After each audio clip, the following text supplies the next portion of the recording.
Tidak habis-habisnya kami kagum-kagum dan kagum kepada Engkau Tuhan. Engkau baik dan sangat amat baik. Sekali-kali Kau tidak pernah meninggalkan kami. Sekali-kali Kau tidak pernah membiarkan kami. Walaupun tidak selalu kami menyenangkan Engkau Tuhan. Tapi kasih-Mu senantiasa melawat kami, termasuk pada hari ini Kau dapatkan kami ada di bawah kaki-Mu Tuhan. Tuhan, berbicaralah dengan lembut secara sederhana. Bawa kami kepada maksud-maksud-Mu, sehingga ibadah kami yang mengarah hidup seperti Engkau Tuhan boleh terjadi dalam kehidupan kami masing-masing. Untuk itu Roh Kudus, berotoritaslah dalam pemberitaan firman Tuhan. Sebab dalam nama Yesus kami siap diubahkan oleh Tuhan. Haleluya.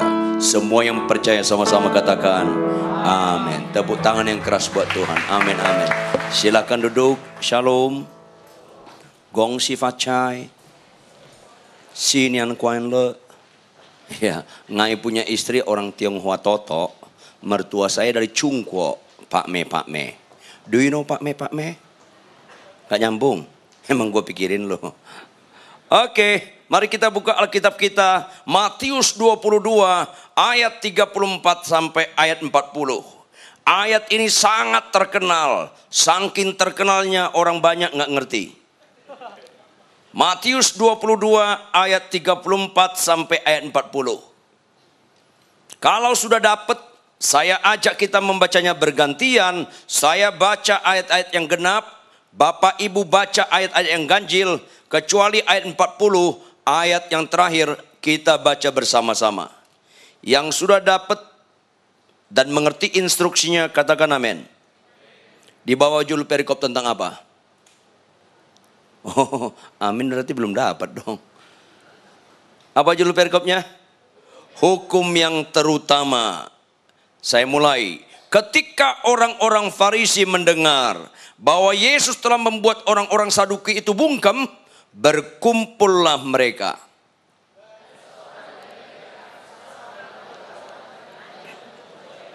Guru, hukum manakah yang terutama dalam hukum Taurat?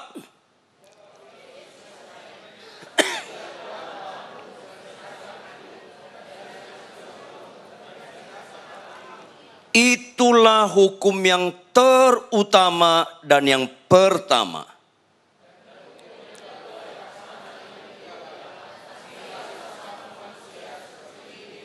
Kita sama-sama N40. Pada kedua hukum inilah tergantung seluruh hukum Taurat dan kitab para nabi. Tahu? Pada kedua hukum inilah tergantung seluruh hukum Taurat dan kitab para nabi. Tahu hukum Taurat? Kitab Kejadian sampai Ulangan itu kitab hukum Taurat. Kitab para nabi, kitab Yosua sampai Maleaki. Kenapa enggak disebut kitab Matius sampai Wahyu? Kalian diam nyambung atau kurang? Kenapa enggak disebut Matius sampai Wahyu? Karena saat itu belum ditulis. Jadi artinya maksudnya pada kedua hukum inilah tergantung seluruh firman Tuhan. Halo, dengar baik-baik. Kekristenan tujuan utamanya bukan sakit sembuh. Kalau tujuan sakit sembuh, Kristen itu jadi bodoh dan picik. Jangan pura-pura nggak nyambung. Karena doa kesembuhan hanya boleh sampai limit tertentu. Limit berikutnya doa kesembuhan bisa jahat di mata Tuhan. Dengar baik-baik. Suatu kali saya habis mimpin kebangunan rohani, datang nenek-nenek ke saya. Halo, kalau nenek-nenek tua atau remaja? Ya tua lah nenek-nenek. Salam Pak Pendeta, salam. Pak Pendeta bisa waktu sebentar? Oke, bagaimana? Pak Pendeta tolong doakan ibu saya. Hah? Kaget saya. Kenapa kaget? Dia sudah nenek-nenek. Kenapa Pak Pendeta? Loh, ibu umur berapa? Saya katanya, iya ibu. Saya 78. Wow, Ibunya ibu 98. Wow, so tua sekali. Apa yang kita doakan untuk ibunya ibu? Pak Pendeta, ibu saya sakit-sakitan. Lantas. Tolong Pak Pendeta doakan supaya sembuh. Janganlah. 98 tahun gak usah doa kesembuhan lah, jahat banget loh. Doakanlah dia supaya terima Tuhan Yesus. Udah Pak Pendeta, sudah terima. Oh kalau sudah terima, doakanlah dia supaya take off lah. Ada apa orang Kristen ini? Pembodohan sering orang Kristen ini. Kalau 98 tahun doa kesembuhan, nanti dia sembuh. Umurnya 117. Nanti mau mati lagi doa kesembuhan. Nanti umurnya 132. Mau mati sembuh lagi. Nanti Tuhan Yesus nyanyi apa? Nyanyi apa Tuhan Yesus? Nyanyi apa nanti Tuhan Yesus? Tolong lihat aku, jawab pertanyaanku, mau dibawa kemana hubungan kita? Kalau maunya ditunda-tunda, memangnya nggak niat masuk surga, mau dibawa kemana? Jangan pembodohan lah. Ketika saya mimpin seminar kesembuhan, ada ibu-ibu angkat tangan. Pak Pendeta, kalau begitu, kalau anak saya umur 5 tahun sakit, boleh nggak doa kesembuhan? Langsung saya teriak, boleh dong 5 tahun, doa kesembuhan lah. Tapi ada ibu-ibu angkat tangan lagi. Pak Pendeta, kalau anak saya umur 36, boleh nggak doa kesembuhan? Saya setengah suara, boleh. Karena 36 tahun sudah setengah jalan loh. Lu ketawa nyambung nggak? 36 tahun setengah jalan lah. Tuhan bilang dikaruniakan umur kita berapa? 70, paling kuat 80. Upahnya apa? Penderitaan. Pak Pendeta umur saya 59. Boleh nggak doa kesembuhan? Boleh. Lebih pelan lagi tuh. Boleh. Pak Pendeta umur saya 69. Boleh nggak doa kesembuhan?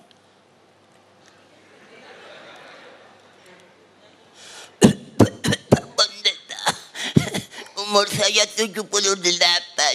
Boleh enggak doa kesembuhan? Siap-siap matilah. Ada apa orang Kristen ini? Kenapa enggak cerdas? Bodoh boleh, tapi jangan terlalu sempurna lah bodohnya. Iya. Jujur Bapak Ibu, Anda niat masuk surga enggak? Halo, niat masuk surga? Niat matilah. Ada apa orang Kristen ini? Bukan doa kesembuhan kesimpulan Kristen. Bukan bahasa roh kesimpulan Kristen. Bukan mujizat-mujizat kesimpulan Kristen. Bukan kaya kesimpulan Kristen. Tapi hidup dalam kasih itu kesimpulan Kristen. Katakan amin. Tepuk tangan. Kalau begitu cerdas Kristen. Kasih. Jemaat Korintus adalah jemaat yang paling lengkap karunia-karunianya. Kalau Anda belajar karunia, belajar dari kitab Korintus. Ada 2 pasal, 1 Korintus 12, 1 Korintus 14 tentang karunia. Tapi di tengah-tengahnya disusupkan 1 Korintus 13 tentang kasih. Karena jemaat Korintus lengkap karunia-karunianya, tapi suka sekali berantem, suka sekali bertengkar, suka sekali berselisih. Karena jemaat Korintus kurang kasihnya. Ini penting. Kaya bukan nilai Bapak Ibu, sembuh bukan nilai. Hidup dalam kasih itu nilai. Kalau Anda sakit sembuh, Anda sukacita enggak? Jawab dong. Orang Islam sakit sembuh sukacita enggak? Penjahat sakit sembuh sukacita enggak? Berarti sama kan? Enggak ada istimewanya sakit sembuh. Kalau Anda kaya sukacita enggak? Orang Buddha kaya sukacita enggak? Koruptor kaya, sukacita enggak? Sama aja. Jangan serupa dengan dunia inilah. Kalau Anda membalas kejahatan dengan kebaikan, sukacita enggak? Mulai bohong loh. Di gereja sekarang suka sekali kesembuhan, suka sekali kekayaan, tapi enggak suka kebenaran. Ada apa orang Kristen ini? Khotbah kayak gini kurang populer, tapi inilah khotbah. Kalau Anda nggak suka nggak apa-apa. Emang gue pikirin. Kalau Anda nggak undang lagi juga nggak apa-apa. Saya nggak pernah tertarik untuk khotbah supaya diundang lagi. Yang paling penting habis khotbah saya pulang, saya nggak punya utang sama Anda. Itu paling penting. Ini akhir zaman Bapak Ibu. Halo, kalau Anda sakit sembuh nggak ada sukacita di surga. Kalau Anda sakit sembuh lu yang sukacita, Tuhan belum. Tapi kalau Anda sembuh dan bertobat, baru Tuhan sukacita. Karena Alkitab berkata jika satu orang saja bertobat, maka seisi surga bersorak-sorai. 10 orang sakit kusta, pernah baca nggak? Kebangetan lu kalau nggak pernah baca. 10 orang sakit kusta, datang ke Tuhan Yesus. Jujur dong, berapa yang sembuh?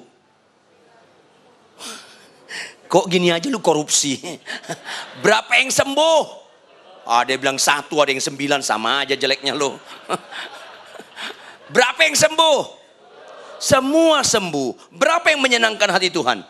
Loh kenapa 1? Kan semua sembuh. Cerdaslah. Berarti apa? Karena Tuhan tidak pernah meletakkan sukacitanya kepada kesembuhan. Kalau Tuhan meletakkan sukacitanya kepada kesembuhan, semuanya sembuh, semuanya Tuhan sukacita. Tapi survei membuktikan cuma 1. Kenapa? Yang 1 bukan sembuh saja, dia balik dan bertobat. Yang 9 lagi sembuh gak? Bertobat gak? Mati kemana? Ke neraka. Kalau nggak percaya lo, matilah nanti malam, lihatlah. Ke neraka semua itu. Orang nggak suka sih khotbah jujur. Ini khotbah jujur. Nggak pernah saya memanipulasi ayat firman. Perbandingannya bukan 5:5 loh.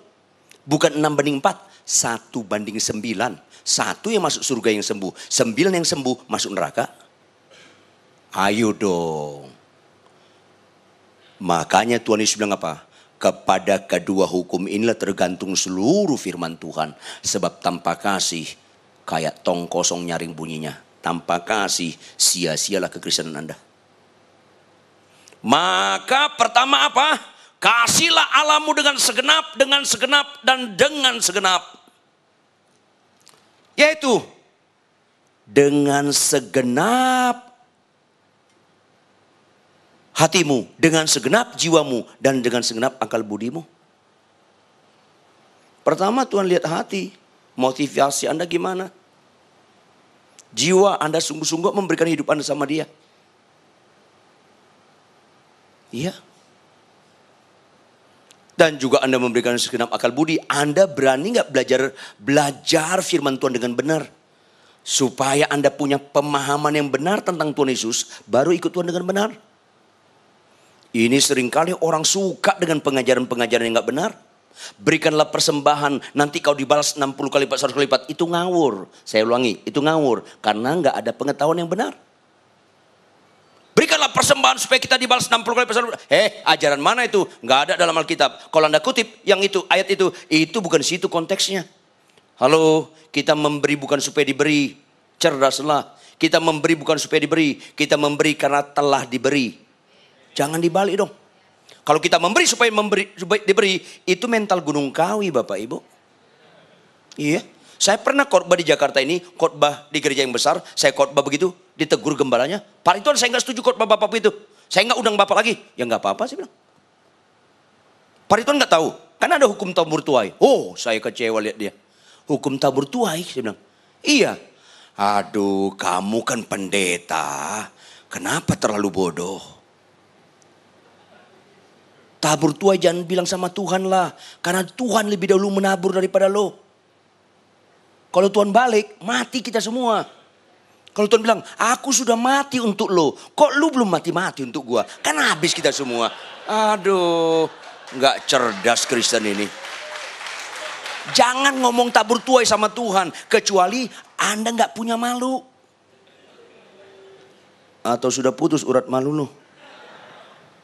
Kalau sama teman boleh lah, sama sesama. Aku udah pinjam duit lo, duit gue lu pinjam dan sebagainya. Boleh silakan. Aku pinjam modal lo, bagi dong, wajar lah. Tapi sama Tuhan janganlah. Abis khotbah saya, dengar baik-baik. Abis khotbah saya, lu nggak kasih persembahan, nggak pernah saya kecewa. Karena saya sudah upah ketika saya khotbah firman Tuhan. Itu sudah upah bagi saya. Siapakah aku ini Tuhan? Boleh jadi alatmu, udah itu upah sama saya. Kalau ada kesempatan saya memberitakan firman Tuhan, itu sudah upah sama saya. Makanya saya khotbah di mana-mana saja, di desa-desa, di pedalaman, di kota-kota besar, di beberapa negara di dunia ini. Tetap saja saya menyatakan kebenaran firman Tuhan. Nggak berpikir saya, lu kasih berapa atau nggak kasih nggak penting sama saya. Ini penting sekali Bapak Ibu. Makanya saya bisa khotbah di gereja yang sangat sederhana, yang kecil, bisa saya khotbah di gereja yang paling besar. Karena kita khotbah bukan karena jumlah. Kita khotbah bukan karena persembahan. Kita khotbah karena saya dulosnya Tuhan.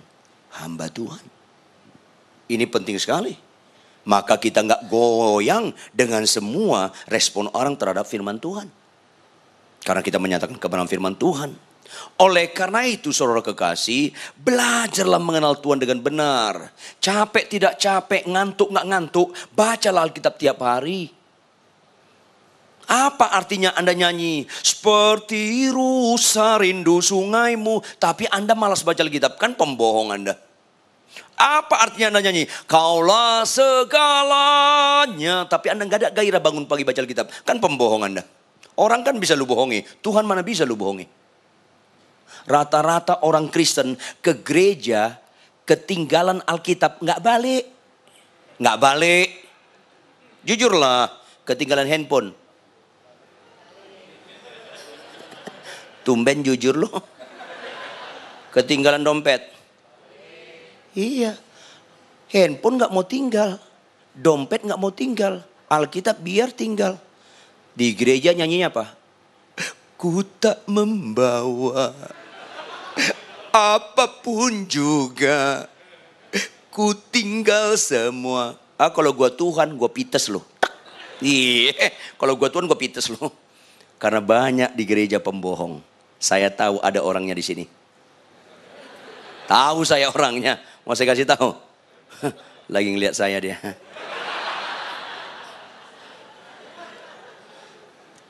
Tolong tersinggung. Kalau tersinggung lo berarti belum mati rasa lo. Kenapa kita mengasihi Allah dengan segenap, dengan segenap, dengan segenap, dengan segenap? Catat baik-baik. Nilai kita terletak di Dia. Bukan di uang.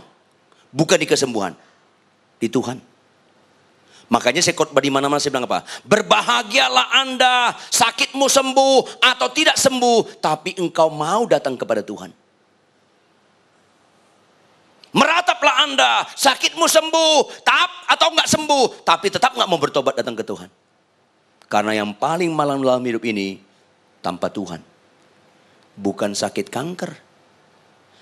Kalau Anda sakit kanker, enggak usah doa-doa puasa lah. Doa puasa lah supaya hidup benar. Karena nggak ada jaminan orang sehat lebih panjang umurnya daripada orang sakit kanker. Nggak ada jaminan. Ada suami istri berantem saling maki, kata-kata kotor, kata-kata yang sangat tajam. Akhirnya mereka niat cerai. Sebelum cerai, istrinya sakit kanker. Suaminya bilang, apa? Mampus lu, biar mati lu, gue bisa kawin lagi. Istrinya nangis. Tuhan ampuni aku. Ampun lu, biar mati lu. Dokter bilang umurnya 6 bulan lagi. 2 bulan kemudian suaminya naik pesawat. Pesawatnya jatuh, mati suaminya. Yang mati duluan siapa? Yang sehat, suaminya. Nyambung gak sih lo? Jadi bukan kanker yang cepat mati. Tergantung Tuhan panggil gak kita kan gitu. Istrinya 4 bulan kemudian mendapat jamahan Tuhan, sembuh malah. Lucu-lucu sedih loh.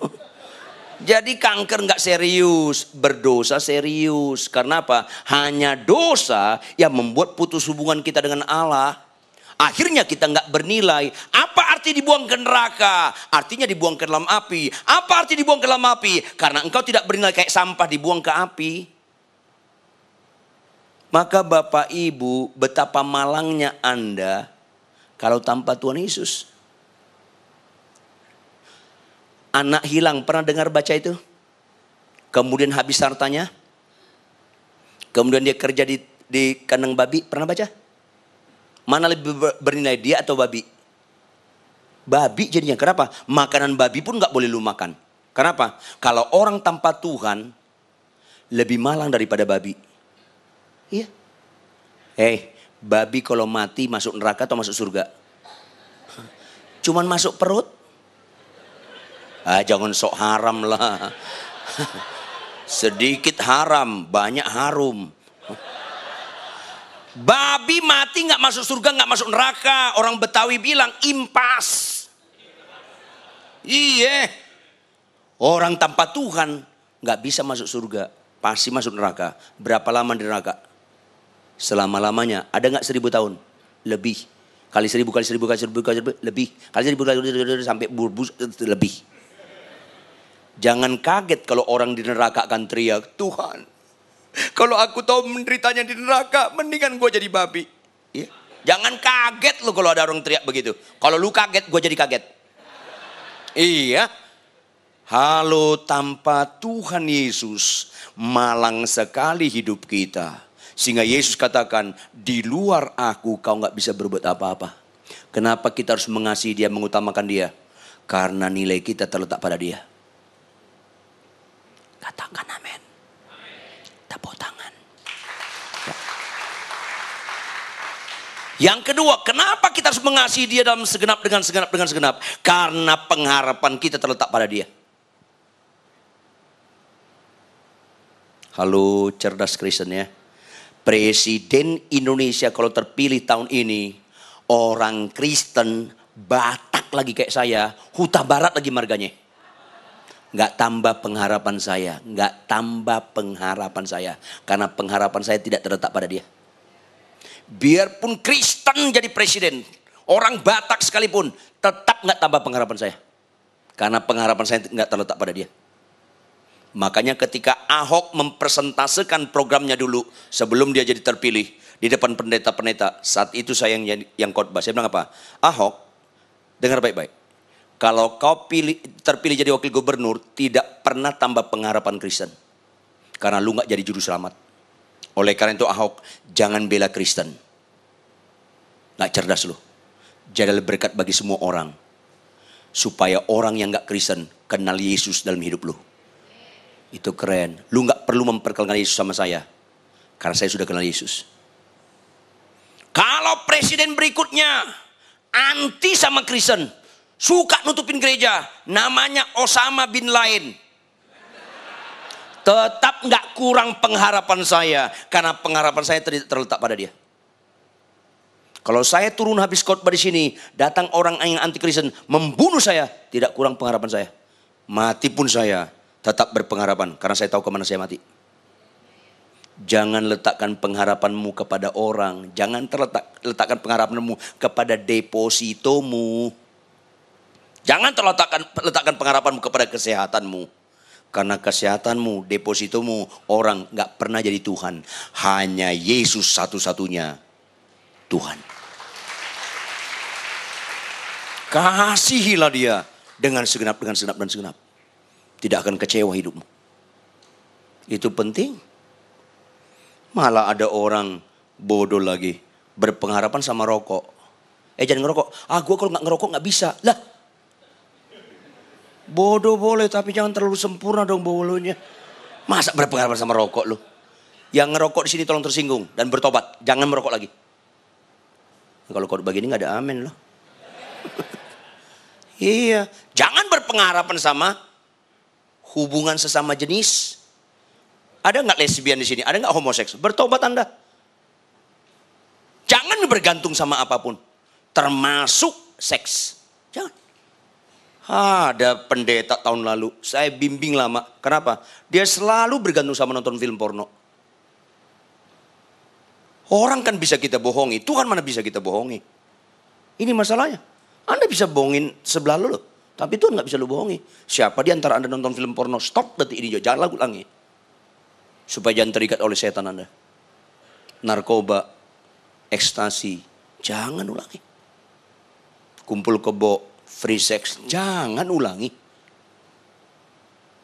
Kenapa firman ini diberitakan buat Anda? Karena Tuhan sayang sama Anda. Anda bukan anak murahan, Anda bukan anak gampangan, tapi Anda anak pilihan. Ini penting. Pengharapan kita terletak pada Tuhan. Kasihlah dia dengan segenap. Berikutnya, kenapa kita harus mengasihi dia? Sebelum kita kasih dia, dia lebih dahulu mengasihi kita. Kasih dia bukan hanya teori. Dia turun ke dunia, dia berkorban, menyelamatkan kita bukan ketika kita baik, bukan ketika kita berkenan di mata dia. Ketika kita jahat, menjijikkan, seteru Allah, dia mau mati buat kita. Adakah kasih yang lebih mulia daripada ini? Nggak ada. Tuhan-Tuhan yang lain di luar Tuhan Yesus nggak pernah berkorban. Nongkrong aja kerjanya. Jadi jangan belajar kasih di luar Yesus. Pasti ketipu loh. Ini penting sekali.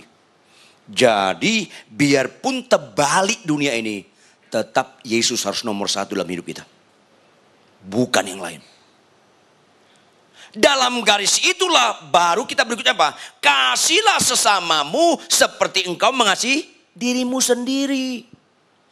Tanpa engkau nomor satukan Tuhan, Anda nggak bisa mengasihi sesama seperti engkau mengasihi dirimu sendiri.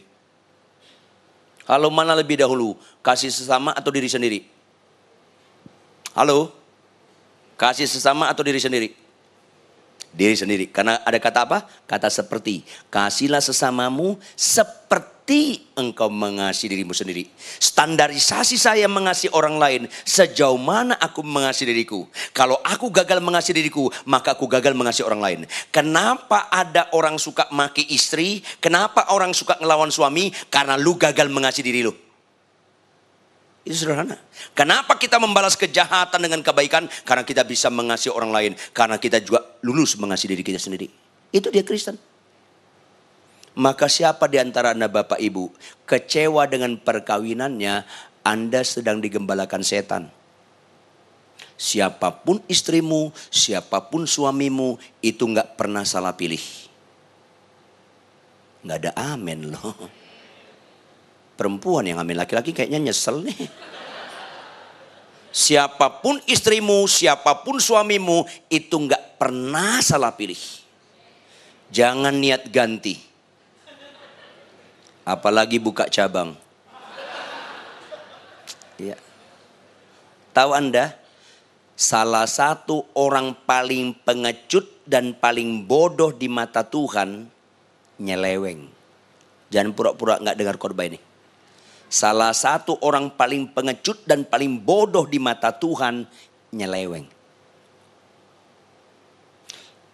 Yang paling Tuhan anggap bernilai, kuat, adalah orang setia. Bagaimanapun pencak silat pasangannya, setia. Ketawa lu gak rela. Ibu-ibu, saya yakin suami Anda lebih ganteng dari saya. Orang buta pun tahu. Jangan gitu ketawa lu, nyakitin. Saya yakin suami Anda lebih ganteng dari saya. Tapi maafkan saya nggak yakin suami Anda lebih cerdas dari saya dalam mengasihi istri.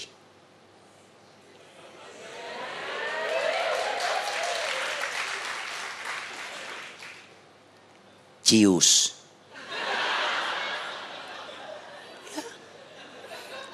Jadi ganteng cantik bukan nilai Bapak Ibu. Setia sabar itu nilai. Ya suamiku ganteng, setia enggak? Nyeleweng, selesai kan? Si Ho Milin ngai punya istri. Siang Ho. Tanya sama dia. Iya, suamiku tingginya 2 meter kurang banyak. Tapi tulus hatinya. Biarpun pendek bisa narsis. Iya. Cantik, ganteng, gak nilai. Kalau kau buat nilai, lu punya karunia baru. Karunia ditipu. Ada lu karunia baru? Ada ibu-ibu 4 jam di salon. Baca Alkitab 4 jam. Jangan di salon 4 jam. 4 jam di salon. Dipoles, pedikur, medikur, semua lah dikur-kur. Keluar dia, suaminya lihat. Mami cantik sekali. Lu seneng, lu ditipu. Tahu nggak bahasanya? Mami cantik dari salon, aslinya jelek. Itu maksudnya. Aduh, cerdas sedikit lah. Kalau dari salon cantik, apa sih hebatnya? Orang panoan aja kalau di salon bisa cantik. Kalau lu bangun tidur, rambut lu acak-acakan, maaf, ada iler di mulut lu. Suami lu peluk, mami cantik, itu asli. Kotokonomen. Tepuk tangan. Iya. Makanya orang harus mengasihi dirinya dulu, baru bisa mengasihi orang lain. Apa arti mengasihi? Memberikan yang terbaik kepada objek yang dikasihi. Kenapa Yesus mengasihi kita? Dia memberikan yang terbaik. Yesus anak yang tunggal mati bagi kita. Tidak ada kasih yang seagung ini. Maka ketika kita mengerti Yesus mati bagi kita, kita mulai mengenal diri kita. Karena tak kenal maka tak sayang. Rupanya aku ini tujuan pengorbanan Yesus, maka aku harus menghargai diriku. Maka kita harus mengasihi diri kita. Kenapa saya baca Alkitab tiap hari? Capek, tidak capek, ngantuk, nggak ngantuk, bangun pagi baca Alkitab. Karena saya tahu yang terbaik bagi diriku firman Tuhan. Itu. Salah satu indikasi Anda mengenal diri Anda dan mengasihi diri Anda tekun baca firman. Kalau enggak Anda pembohong. Berikutnya. Karena aku tahu. Kesucian, kekudusan, kesetiaan dalam kebenaran itu terbaik bagiku, maka kita lakukan. Maka apapun dosa jangan ulangi. Kalau kau tahu dosa kau lakukan, kau sedang menyakiti dirimu. Karena dosa itu paling jelek dan paling rusak dan paling bau. Maka kalau ada dosa, biarpun dijamin gak ketahuan Anda lakukan, tetap jangan lakukan. Kalau kau tahu dosa kau ulangi, itu menunjukkan kau gagal mengasihi dirimu. Pantaslah menderita istrimu, pantaslah menderita suamimu, pantaslah akan menderita pasanganmu di depan hai yang belum menikah. Kalau Anda tahu dosa kau masih ulangi. Karena kau gagal mengasihi dirimu. Yusuf kerja di rumah Om Potifar. Pernah dengar cerita itu? Om Potifar kaya atau miskin? Kaya, tinggalnya di Menteng sini. Boleh ya, saya dramatisir sedikit ya. Boleh dong, kan saya yang khotbah. Om Potifar tugas ke Australia. Tinggal Tante Potifar, Tante Cakadidi. Nenek moyang Tante Girang. Dia panggil pembantunya perempuan 6 orang. Mbak sini mbak, beli garam ke Cirebon. Kok jauh, gak apa-apa, nginep lu. 6 pria, sini. Ucup lu tinggal, si Ucup kan Yusuf. Ucup tinggal. Lu beli korek api ke Bantul. Apa yang saya ucapkan ini dukung Alkitab. Alkitab berkata apa? Rumahnya sangat sepi. Nggak ada orang. Tante Potifar ngajak Yusuf berzina. Kalau mereka berzina, dijamin nggak ketahuan, nggak ada orang. Jujur, apa yang lakukan Yusuf? Ada yang tahu nggak? Yusuf ngapain? Yusuf ngapain? Lari kemana? Ke sana atau ke sini? Saya mau tanya dong. Ada kesempatan berzina, dijamin nggak ketahuan, dia tinggalkan perzinahan. Itu keren. Itu mujizat lebih hebat daripada Lazarus bangkit. Ya. Banyak orang Kristen, tidak sedikit hamba Tuhan, ketika ada kejadian seperti itu langsung dia nyanyi. Kau yang mulai, aku yang lanjuti. Ya ngaco lah. Sesat. Ada kesempatan berbuat dosa, dijamin gak ketahuan. Jangan lakukan Bapak Ibu anak-anak muda. Karena di situ indikasi lu mengasihi diri lu. Termasuk dalam makanan. Bapak Ibu kalau Anda ke pesta, banyak makanan, jujurlah. Anda pilih makanan yang sehat atau makanan yang enak. Halo, jujur dong. Enak kan? Kekanak-kanakan kan? Karena enak ukurannya segini ya kan. Daun singkong dengan spaghetti bedanya di sini. Turun sama rasanya. Bener nggak? Tempe sama daging bedanya segini. Turun sama rasanya. Nggak ada turun. Ini daging, ini tempe. Nggak sakit jiwa lo. Nggak ada tuh. Sama. Cuman segini. Soal sehat dari ujung kepala Anda sampai ujung kaki Anda. Mulailah ambil keputusan, termasuk engkau yang masih muda-muda, terlatihlah makan yang sehat. Jangan makanan yang enak. Tuh nggak ada amin anak muda. Gua tahu muka lo nggak rela. Rakus. 5 hari yang lalu lu makan sate kambing. 4 hari yang lalu lu makan daging babi. 3 hari yang lalu lu makan sapi. Kemarin lu makan sate ayam. Tadi lu makan sekba. Daging mulu lu makan. Kristen kedagingan lu. Perbanyaklah sayur. Perbanyaklah makan buah. Nasi kurangin sedikit, kan begitu. Yang rakus kayaknya melotot sama saya. Karena soal kerajaan surga bukan soal makanan dan minuman. Soal kebenaran. Dari makanan pun kita tahu siapa kita. Kita ini mengasihi diri kita atau enggak. Lu merokok enggak? Aduh jelek sekali lu. Orang merokok lebih jelek dari knalpot. Knalpot nggak pernah isap asap, buang asap knalpot. Lu isap kan lebih jelek lo. Aduh. Kayaknya ada yang semangat nih. Berhentilah merokok. Merokok itu bodoh. Ada orang merokok. Dilihatnya temannya lewat. Lu nggak ngerokok? Ini ngerokok. Temannya bilang apa? Enggak, gue udah berhenti ngerokok. Berhenti ngerokok lo. Banci lu katanya. Banci. Padahal akibat rokok impoten. Yang mana yang banci? Yang merokok yang banci. Orang proses impoten. Lucu-lucu sedih lo. Ayo dong. Jangan terlalu sempurna bodohnya. Ya. Jangan merokok. Jangan pilih tontonan-tontonan yang jorok. Itu menunjukkan kita sayang sama diri kita. Capek tidak capek baca Alkitab. Capek nggak capek olahraga lah. Ada mahasiswa saya dosen teologi. Mahasiswa saya pinter.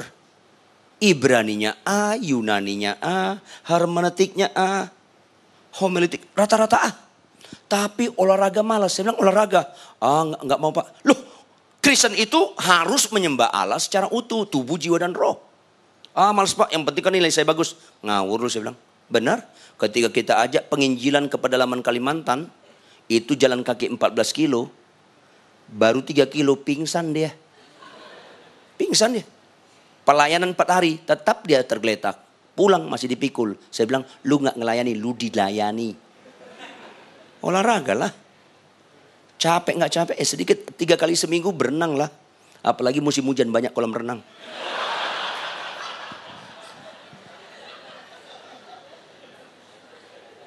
Ayo dong. Maka berikutnya kita belajar mengasihi orang lain. Tak kenal maka kata sayang, kita harus mengenal orang lain.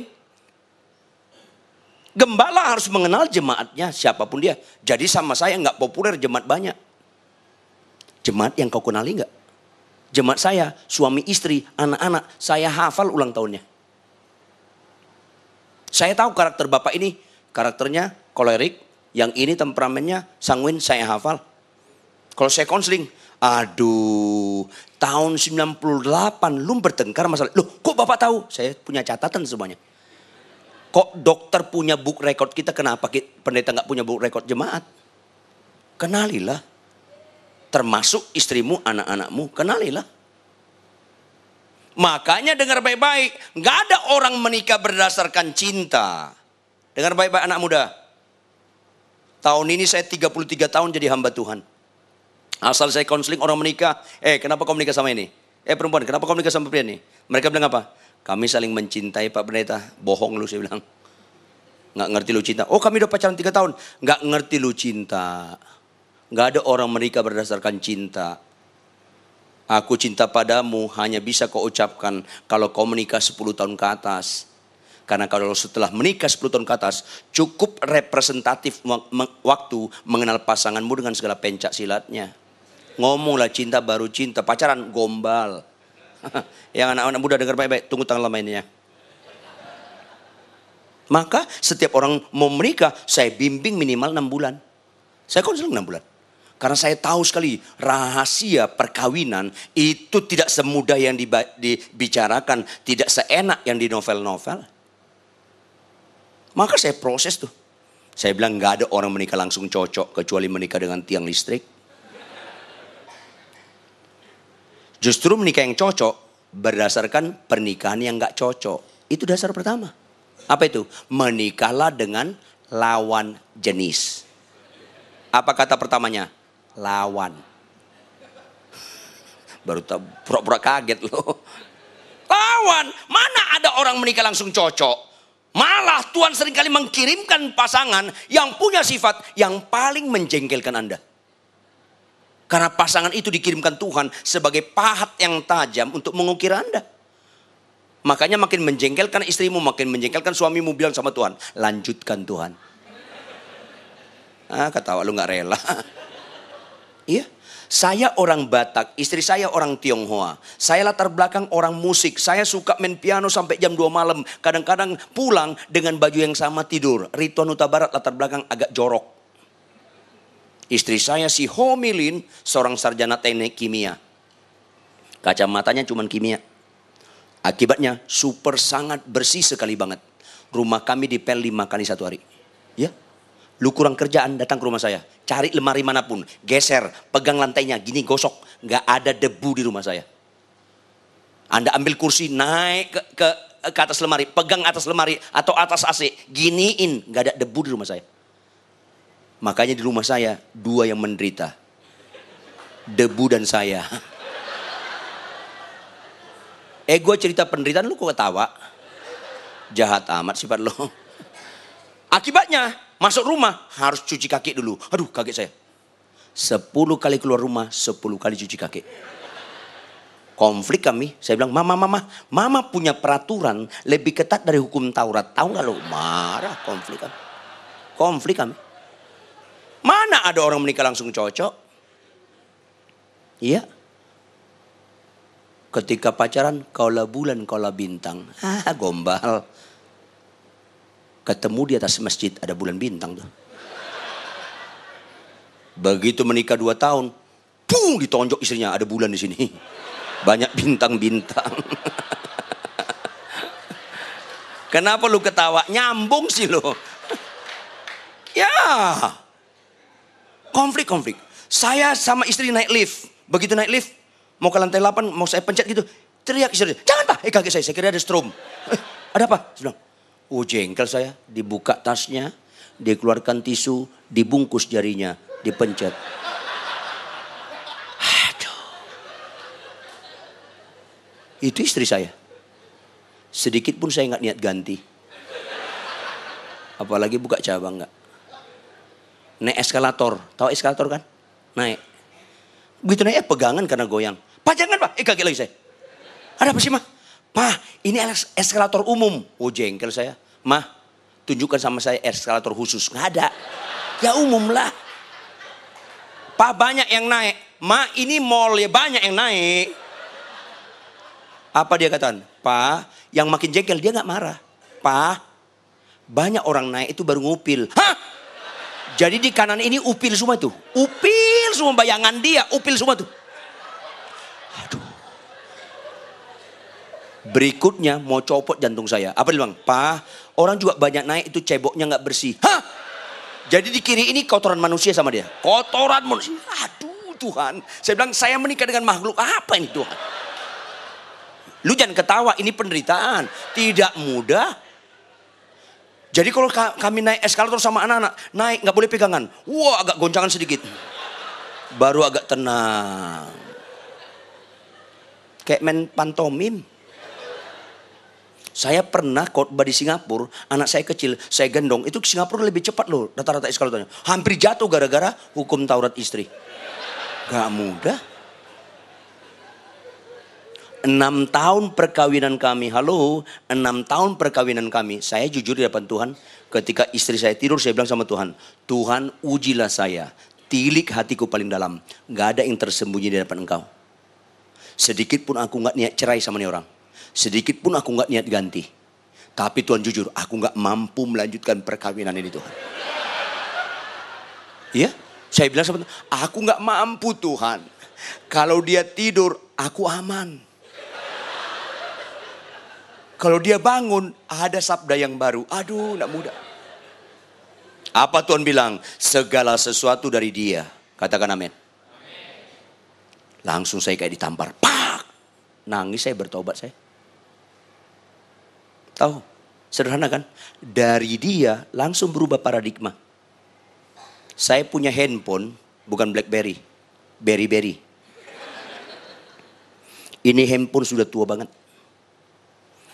Saya pernah tanya kepada penjual handphone bekas, kebetulan dia pernah saya bimbing. Saya bilang gini, kalau saya jual ini berapa? Apa dia bilang? Buang aja Pak Pendeta.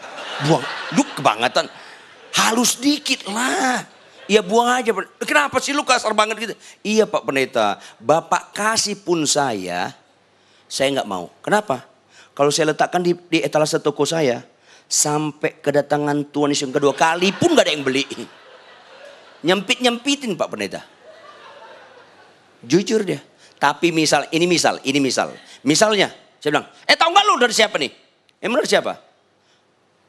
Ini dari Obama, handphonenya pertama. Langsung kagum gak dia? Handphonenya berubah gak? Enggak. Hanya kata dari. Orang mau gak beli ini 5 juta?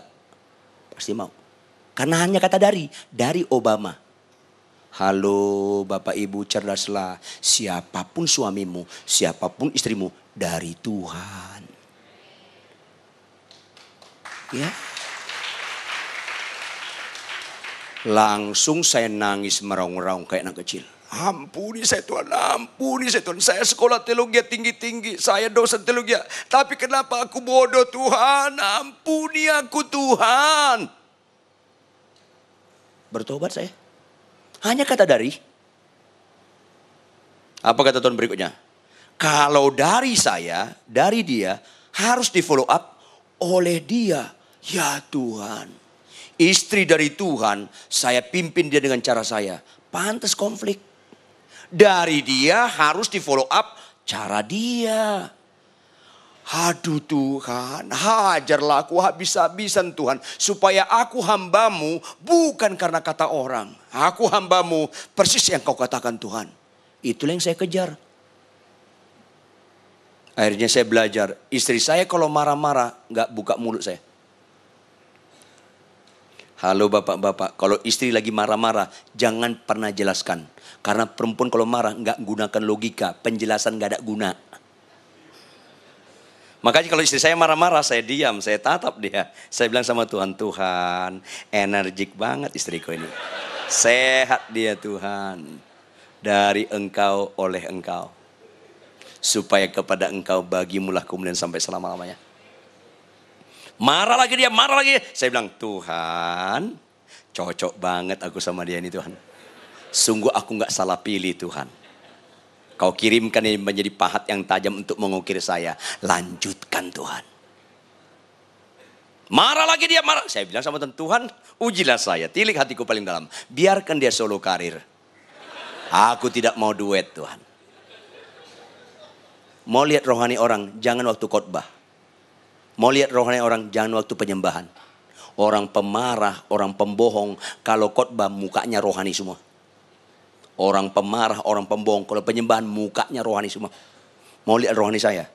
Tinggal di rumah saya 6 bulan. Nggak bayar. Lihat sehari-hari kami. Itu penting sekali Bapak Ibu. Supaya Kristen kita bukan retorika. Kasih kita bukan teori. Kalau marah lagi dia, marah lagi. Saya bilang sama Tuhan, Tuhan istriku ini manusia langka. Nggak ada duanya di dunia.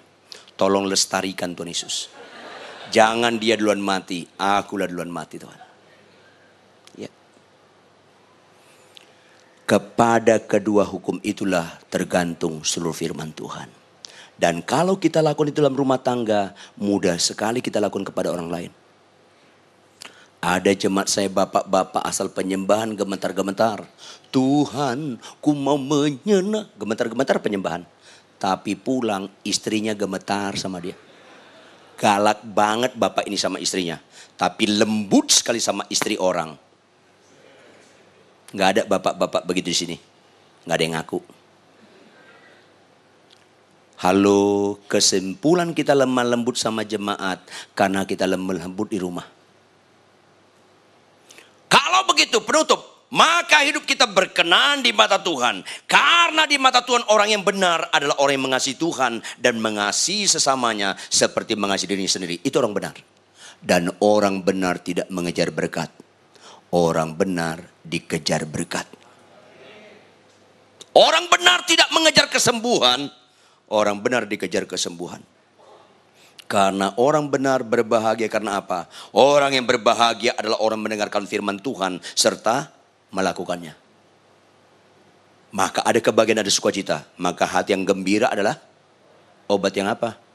Iya dong, harus lengkap lah. Karena banyak obat di apotik nggak manjur-manjur sekarang. Padahal gratis. Hati yang gembira adalah obat yang manjur. Tapi gembira bukan karena happy, but joy. Orang kalau Natal bergembiranya bukan dari surga. Joy to the world. Tapi dari mall. Dari si Sale. Sale up 70%. Norak loh. Sale up. Mulai gak berbobot si Sale. Datang kokonya. Mitnik Sale. Up 80%. Ya susah. Harus dari surga, yaitu melakukan sesuatu yang menyenangkan Tuhan. Makanya saya pengamat musik, lagu terbaik di dunia itu lagu gereja. Salah satu lagu terbaik lagu Natal. Yaitu apa? Joy itu kesukaan bagi, dari mana kesukaannya? Dari surga. Kemana? Ke dunia. Makanya lagunya dimulai dengan do tinggi, gambar surga. Ke do rendah, gambaran dunia. Do, si, la, sol, fa, mi, re. Turun dia. Begitu dunia mengalami joy, dunia diangkat ke do tinggi. Sola, la, si. Ya. Baik, berikutnya lincah. Tam tararam tam tararam tam tararam tam tararam tararam tararam tararam tam tam tam tam tam tam tam. Bagus sekali lagu itu. Sayang lagu itu hanya sampai bulan Desember. Mulai Februari lagunya sudah ganti, lagu Hetikus Endang. Aku masih seperti yang dulu. Kapan lu mengasihi tanpa perubahan? Tahun 2012 lu malas baca Alkitab, 2013 masih malas, 2014 masih malas juga. Dablek lu. Oleh karena itu, pulanglah dari tempat ini Bapak Ibu. Bagi Anda yang belum pernah terima Tuhan secara pribadi, terimalah Tuhan Yesus sebagai Tuhan Juru Selamatmu secara pribadi. Bagi engkau yang sudah terima Tuhan secara pribadi, tapi tahu kau dosa masih kau ulangi, stop, bertobat, jangan ulangi. Bagi engkau sudah terima Tuhan secara pribadi, tapi tidak menjaga hubungan yang intim dengan Tuhan, ambil keputusan. Capek tidak capek, ngantuk nggak ngantuk, bacalah Alkitab tiap hari. Maka kita mulai mengenal Allah, mengenal diri kita, maka kita mulai mengasihi diri kita, dan itu standar kita bisa mengasihi orang lain. Kenapa kita mengasihi istri kita? Karena kita mengasihi diri kita. Karena mengasihi istri itu adalah terbaik di mata Tuhan. Kenapa kita nggak membalas kejahatan dengan kebaikan yang dilakukan oleh pasangan? Karena kita tahu yang terbaik bagi diri kita. Karena membalas kejahatan dengan kejahatan nggak cocok sama kita. Maka pasti engkau diberkati. Bangkit berdiri, tepuk tangan yang keras buat Tuhan. Mari kita tunduk kepala. Kita renungkan firman ini. Jika ada dosa dan kejahatan kita ditegur, mintalah ampun kepada Tuhan.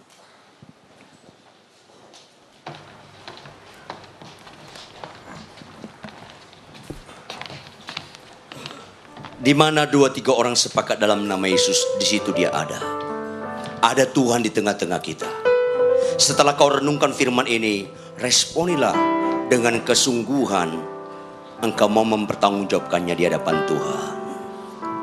Mataku, amin, tertuju padamu. Segenap hidupku ku serahkan padamu. Bimbing aku, bimbing aku masuk rencanamu untuk membesarkan kerajaanmu. Mau mengikuti, ku mau mengikuti kehendakmu ya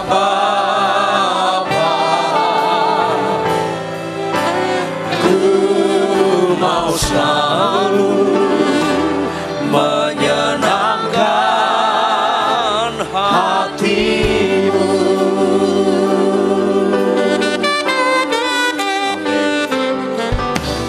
Mataku, haleluya, tertuju padamu. Amin Tuhan. Segenap hidupku ku serahkan padamu. Bimbing aku masuk rencanamu,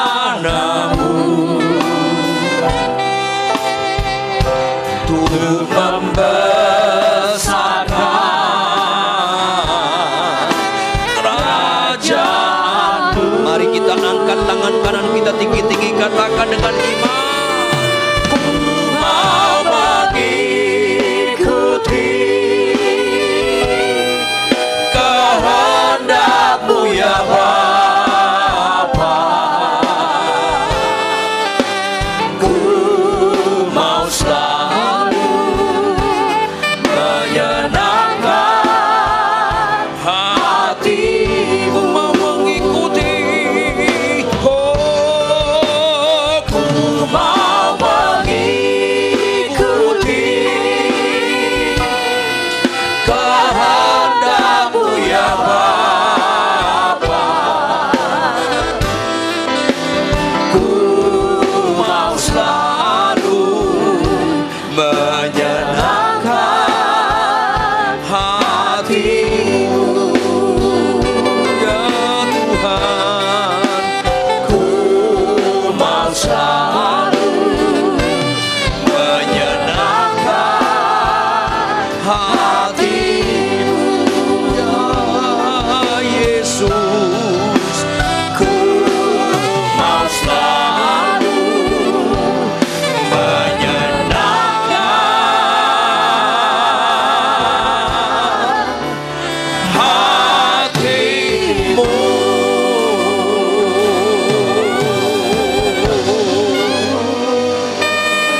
Terima kasih Tuhan. Terpujilah Kau kekal selama-lamanya. Amin, amin, amin Tuhan.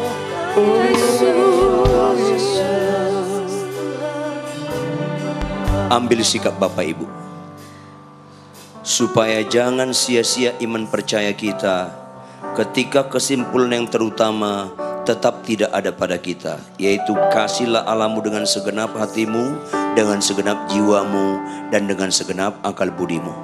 Kasihlah sesamamu seperti engkau mengasihi dirimu sendiri. Kepada kedua hukum inilah tergantung seluruh kebenaran firman Tuhan. Bapa kami di surga, kembali Kau buat kami terkagum-kagum dengan kasih-Mu yang Kau nyatakan melalui firman Tuhan. Tuhan, Engkau mengenal diri kami. Jika ada dosa dan kejahatan kami ditegur pada hari ini, ampuni kami Tuhan. Jika Kau dapatkan kami seringkali melakukan hal-hal yang menyedihkan hati-Mu Tuhan, ampuni setiap kami Tuhan. Sehingga setiap kami bangkit dan memiliki roh yang menyala-nyala, siap mengasihi Tuhan dengan segenap hati kami, dengan segenap jiwa kami, dengan segenap akal budi kami. Karena dari situlah kami dapat artinya kasih. Maka setiap kami juga dapat mengasihi sesama kami seperti kami mengasihi diri sendiri. Dalam nama Yesus Kristus, pulihkanlah setiap perkawinan, setiap jemaat-Mu tempat ini. Dalam nama Yesus, jika ada di antara mereka kecewa dengan pasangannya, disembuhkanlah, bilu-bilu Tuhan menyembuhkan dan menyembuhkan hati mereka Tuhan, sehingga mereka boleh saling mengasihi satu dengan lain. Jika ada di mereka untuk cerai, stop dalam nama Yesus, tidak dilanjutkan, malah mereka mau kembali dalam pimpinan Tuhan supaya mereka saling mengasihi satu dengan lain. Pasti berkat Tuhan tercurah atas hidup mereka, atas anak-anak mereka, atas kesehatan mereka, atas kebutuhan mereka dalam nama Yesus Kristus. Jika ada di antara kami menyimpan dendam, menyimpan luka-luka, Tuhan tolong setiap kami boleh mengangkat itu di hadapan-Mu Tuhan. Dan Tuhan angkat semua penyakit-penyakit, dendam, luka-luka batin dalam nama Yesus Kristus. Sehingga setiap jemaat-Mu di tempat ini pulang dengan pemulihan yang indah. Maka mereka mau melakukan kasih yang sebenarnya, sehingga mereka tidak mau lagi melakukan dosa. Mereka melakukan yang terbaik bagi diri mereka, membaca firman Tuhan, suka memberi, berkorban, mengasihi orang lain, membalas kejahatan dan kebaikan, jauh dari kesombongan. Maka orang benar tidak mengejar berkat, tapi dikejar berkat. Dalam nama Yesus, berkat Tuhan melimpah-limpah turun atas mereka semua Tuhan, karena kebenaran-Mu. Maka yang sakit pun Kau sembuhkan dalam nama Yesus, karena mereka mengutamakan kebenaran-Mu yang memberikan sukacita yang indah. Terjemahkan lebih lanjut kebenaran dengan segala kekayaannya, materaikan dalam loh hati kami masing-masing, jadikan kami menjadi pelaku-pelaku. Kami berdoa untuk hamba-Mu Pak Budi, berkati hamba-Mu ini Tuhan. Orang tua yang dikasih sedang sakit, Tuhan hadir Engkau dimanapun dia berbaring. Dan Tuhan menyatakan kuasa mujizat Tuhan, dan membuat ibu ini boleh mengalami lawatan Tuhan yang luar biasa, lebih daripada apa yang kami pikirkan, dalam nama Yesus Kristus. Terpujilah Engkau selama worship leader, singers, pemain musik, perangkat multimedia, soundman, aster, kolektan, guru sekolah minggu, penerima tamu, sekretariat. Tuhan berkati mereka Tuhan. Ingatkan mereka Tuhan, tidak ada yang sia-sia dalam melayani Tuhan. Dalam nama Yesus kami sungguh berdoa, haleluya. Semua yang percaya dan diberkati bersama-sama katakan